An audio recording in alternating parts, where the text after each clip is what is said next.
Oh, hi. This is Edward Funk, and podcast 67. Loretta Young throws an expensive tantrum on the set of SUEZ. Now, before I jump into that, well, a few things. All these podcasts are coming from the book, copyright book, Behind the Door, the Real Story of Loretta Young. So if you really want the whole story, you can find that book on Amazon. Okay, something else. I'm moving my camera a little bit. See all those books behind me? That's my obnoxious way of saying I wrote all those books. So if you think you'd be interested in some of my um, nonfiction books, my novels, look them up on Amazon. And the other thing I'd say before we jump into this podcast, we're talking about Loretta Young and Tyrone Power.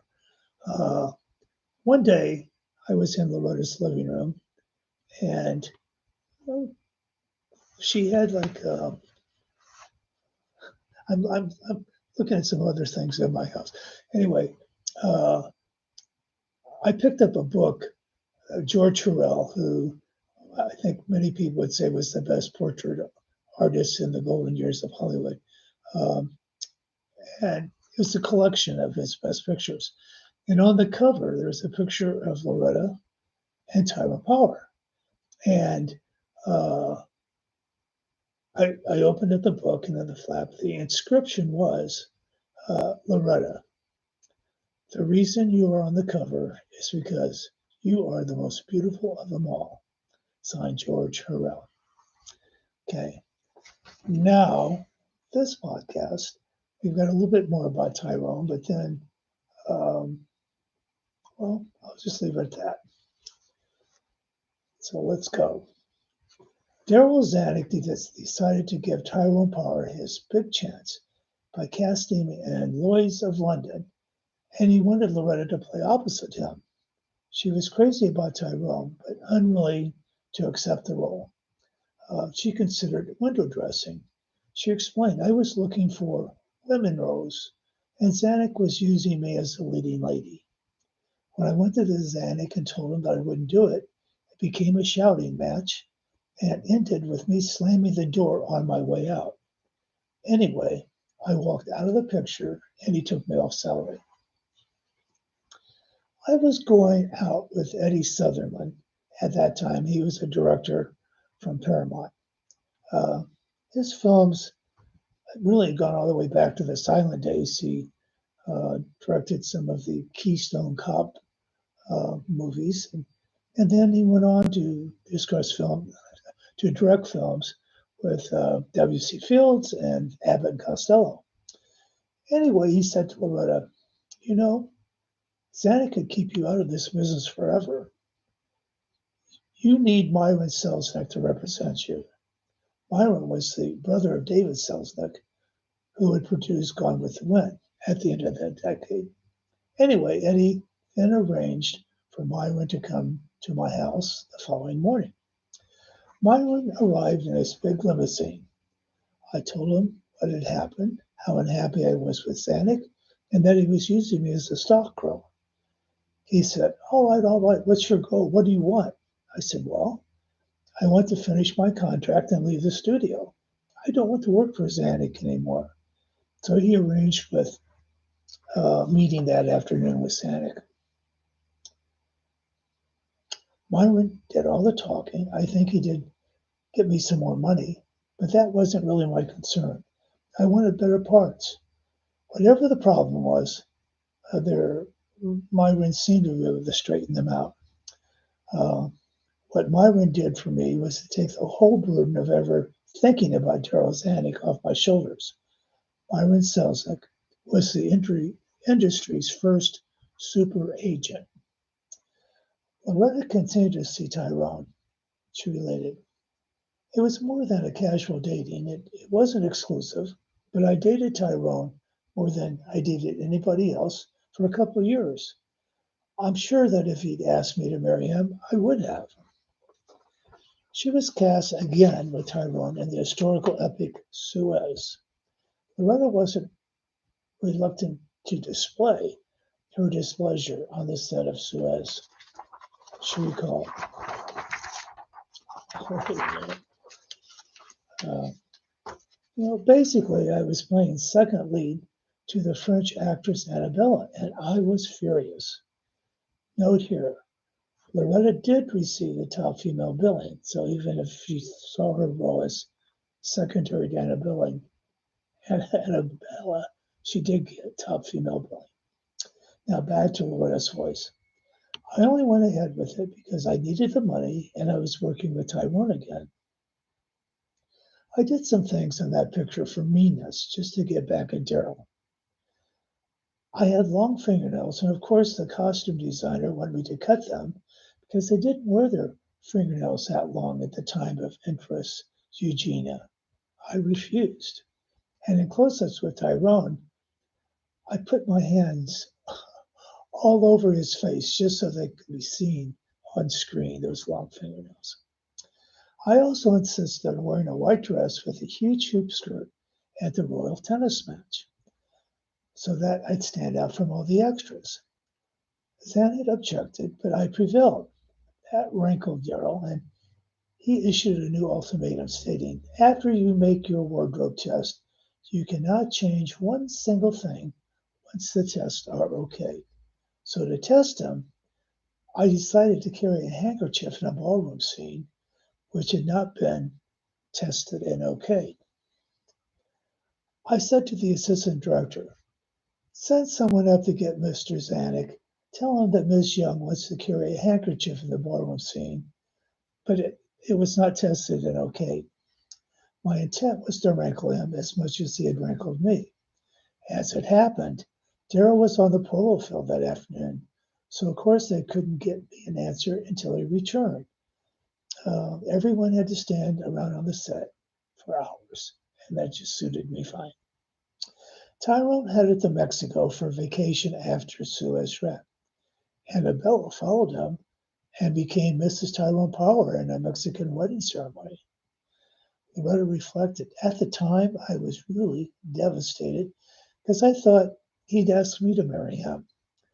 We were both the same age, 25 is still very young for a man, and I thought he just wasn't really ready for marriage. I think it was more destroyed dreams, what could have been with him that I saw by the wayside, more than what actually was. I thought I was just very much in love with him and that he was in love with me. But he couldn't have been that much in love, or he wouldn't have married Annabella. Just a little note here. Annabella wouldn't be his last marriage. Now, from a man who Loretta thought she loved to a man who abandoned her when she was age 4, news of John Earl Young came to the house through an intermediary. Polly Ann told the story. When Carter and I were married, our picture was in the Examiner and an accompanying article. About 2 months later, the priest who married us called and said that he had received a letter from my father needing money for a new prosthesis. Note, he had lost a leg as a child due to an illness. Now, back to Pollyann. It would have been $250. What right did he have to come and ask for that when he had made any effort over the years to support his family? Maybe he couldn't have supported us in the way we would have liked, but he could have sent something every month to my mother. The priest said, well, of course you can buy it, Mrs. Belzer. Mom replied, well, I'll ask Loretta. After all, she's the moneymaker here. We were all working, but nothing like she was. Mama said, well, if she says yes, I'll call you and let you know. So she asked Loretta in front of all of us, and Loretta said, oh, sure, Mom, if it's all right with you. So Mom gave the priest the check, and I guess he gave it to Papa. Of course, $250 was more than it is today, but even at that time, it wasn't outlandish.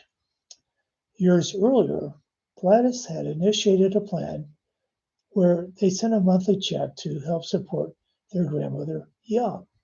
That's their paternal grandmother. Gladys felt strongly that families had a moral obligation to take care of each other.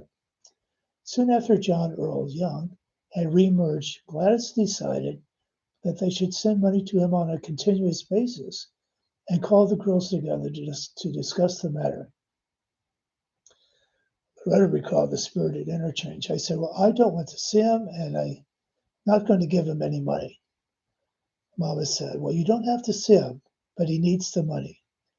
I kept refusing, but Mama said, you have to honor your father and mother, and that means you won't see him go hungry. I said, well, I won't give it to him directly. Just up Grandma's monthly check, whatever you think is necessary. Give that much more to Grandma, and she can give it to him. So that's what Mama did. Note here, I think this anecdote really says a lot about Gladys. How many women would be concerned about a former husband who disappeared when his children were all small and didn't continue his support? So, while Gladys was looking after the welfare of her first husband, her divorce from George Belcher had already been finalized. She'd remain an independent woman for the rest of her life, and emphasis on the word independent. Now, we really haven't talked about Judy for the last couple of podcasts. Those of you who have been following these podcasts know all about Loretta's Baby by Clark Gable and how she managed to give birth in secret. But there was always rumors that didn't stop. Besides Gable, some rumors identified Spencer Tracy as the father, and reportedly, Spencer Tracy got into a fight at the Trocadero Club with director William Wellman because Wellman was perpetuating rumors about Loretta. As for Loretta, she had nothing to say in public or in private, a stance she'd adhered to for the next 60 years. Lifelong friend Jane Mullen Sharp shared her thoughts on the Judy saga. What kind of life would it have meant for Judy? Even with two famous parents, a child born out of wedlock in the 30s would still have been considered a bastard. Loretta would have wanted Judy to feel wanted. She would have wanted to give Judy a complete life, not lacking anything, including eventually a father. Judy's welcome into the Sunset House had been gracious and enthusiastic.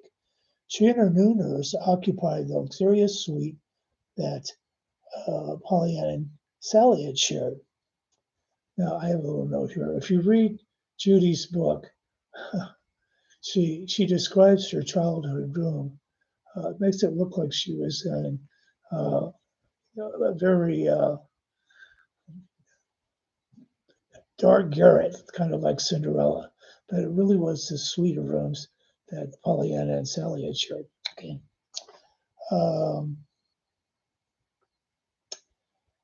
Okay.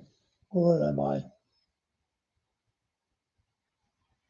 So Loretta's sister Georgiana recalled, I was 12 at the time, and I just adored Judy. She was the baby sister I had always wanted. Pollyanna reflected on Judy's early life. Judy's young years were happy for us and Judy. She got a lot of attention from the family. We thought she was adorable. There were a lot of friends for Judy. My son Jim and Sally's daughter Gretchen and lots of other children were around her. Sally echoes Pollyanna's sentiments about Judy's early years. Judy really had 5 mothers because we were all so crazy about her. She was a good child and a happy little girl. In the next podcast, Loretta and studio head Darryl Zanuck finally have the shootout. So come back for podcast 68. Thank you.